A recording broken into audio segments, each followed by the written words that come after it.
Hello and welcome to episode 8 of Linguistics for Language Learners. And today we enter a new area, which is vowels.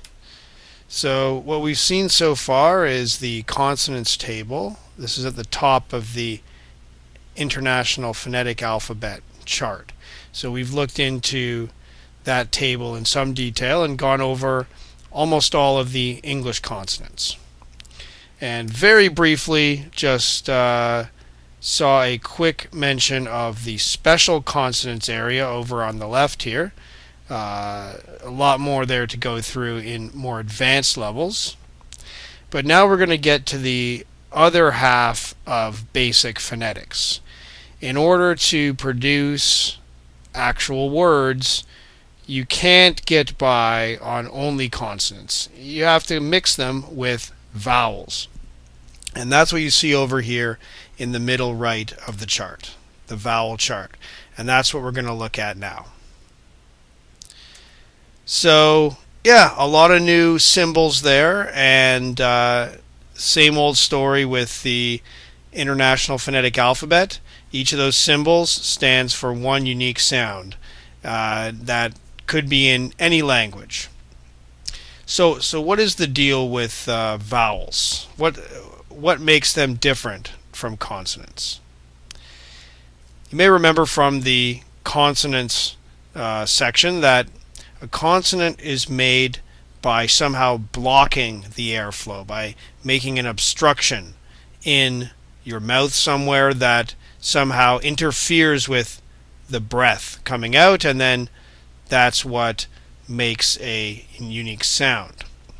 With vowels are in many ways simpler because with vowels you don't block the air in any way. With vowels, your mouth is basically open and you're just basically singing through your mouth. I mean, these are really the singing sounds that are like, these are the sounds that you can stretch out and really call out. Almost all the volume of speaking comes from vowels. Consonants are just these kind of interruptions to the flow of vowels. So this is really the heart of speaking. In many ways, consonants have a lot more detail because there's so many ways that you can make that blockage in the airflow. Lots of detailed ways you can do it. But with vowels, it's really much more open. Basically, you have an open mouth. And so how do we tell one vowel from another? We have what we call here the vowel space. Now this is much simpler than the consonant chart, but it also has two dimensions. And here it is a lot more straightforward because when it comes to vowels, what makes the difference is all about the position of the tongue. So you basically change the shape of your mouth by changing the position of your tongue, and that's what produces the different vowel sounds. So this chart represents that. We have at the bottom here what's called open, also called low. This is because when you move your tongue down, this is like when you open your mouth, tongue. So you can describe it either as low tongue, making your tongue low, or you can describe it as open mouth. And the opposite, the top of the chart, what you could also describe as high tongue. These would be vowels that are often described as closed mouth.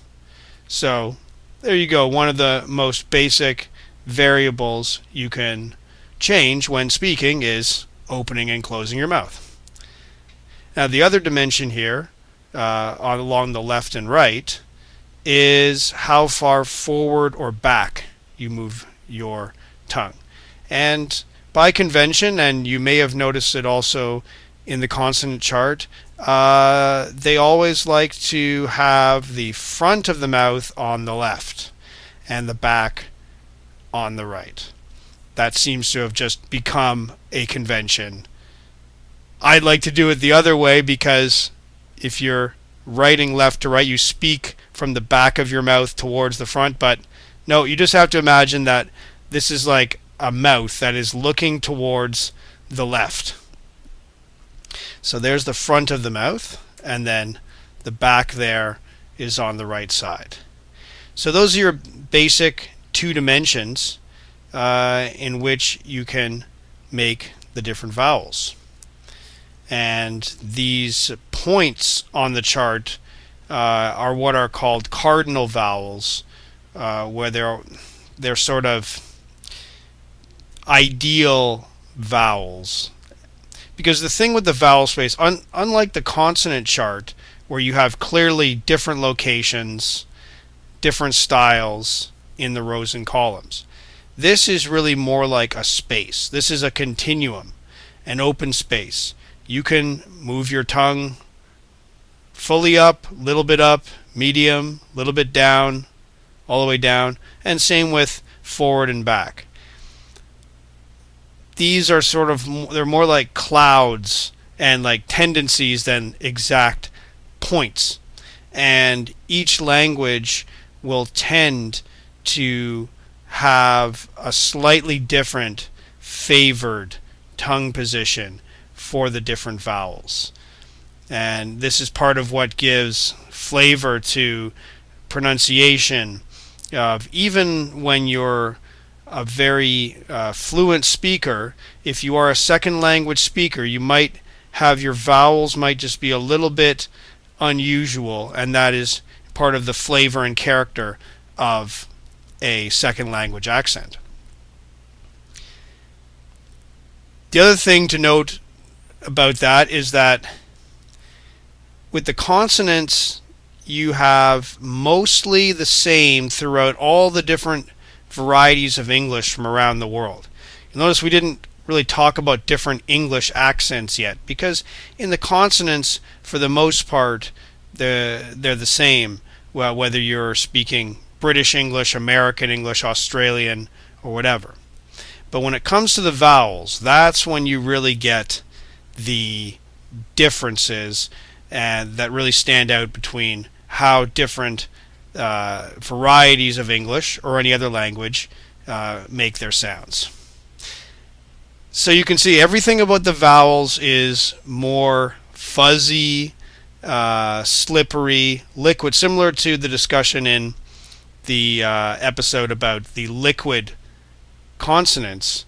Well, the vowels are the most liquid of all.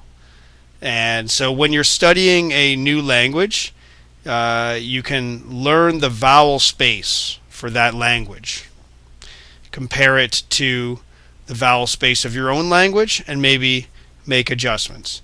And we'll look at specific examples of applying these skills to specific languages in future episodes. But for today, we're just going to start with 3 of the most basic vowels. And these are the 3 vowels that are the most common across all the world's languages. In some languages, in fact quite a few languages, have only these 3 vowels. So remember, these are ideal or cardinal vowels that they'll be slightly different in different languages and even in different accents or dialects of a single language. But here we go. The most the iconic vowel, the one to begin with, why not, is ah. Ah. And you can see here that it is open and back.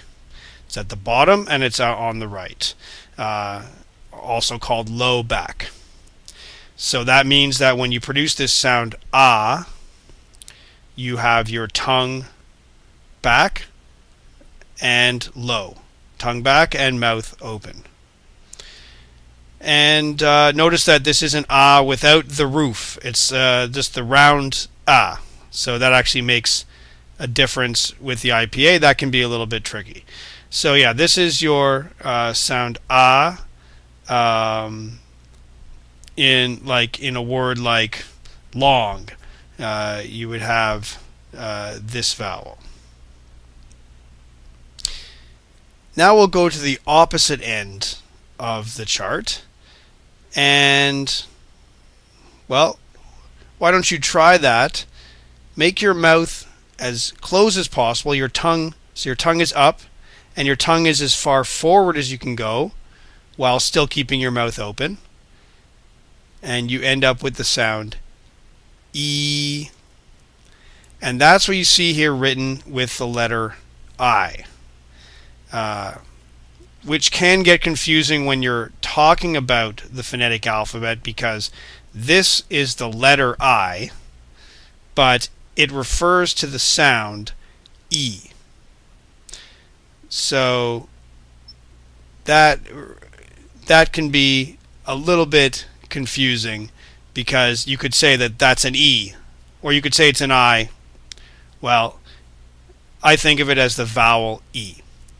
And that is, I find that to be the easiest vowel to learn. It's the one that stands out because you see how it's sticking out there, high and front. And by the way, the reason why this table is not a perfect square is just because of the shape of the mouth. There's more room. If your tongue is high, you have more room to move front and back. But your tongue is low, you just, behind your bottom teeth, you just have a little bit of room to move your tongue back and forth. So here you see the vowel E is really the opposite of the vowel A. And so this is about as far away as you can get. And maybe another way to remember this is just think about, I don't know if they still do this, but growing up there was always a thing where you go to the doctor and they say ah, and then have the tongue depressor in your mouth so that they can look in your throat. And so the point of saying say ah is because they want you to open your mouth so that they can look in your throat. So here now on the chart you can see why doctors say ah. You can see your mouth will be as open as possible and your tongue will be as far back as possible.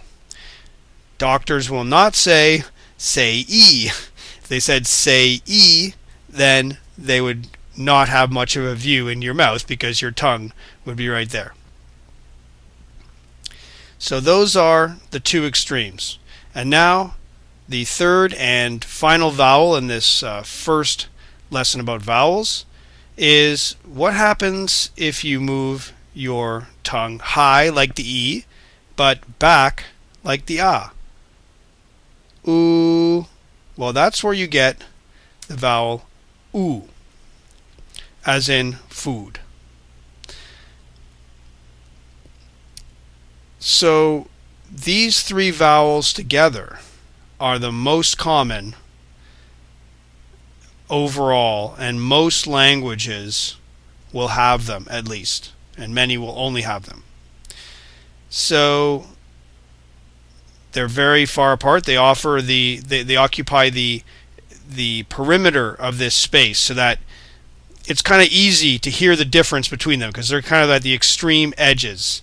So it's very high contrast, and that's one of the reasons why many languages like to use them. So in the next lesson, we'll introduce some more of the most common vowels and understand how to read this chart. So thanks for listening. See you next time.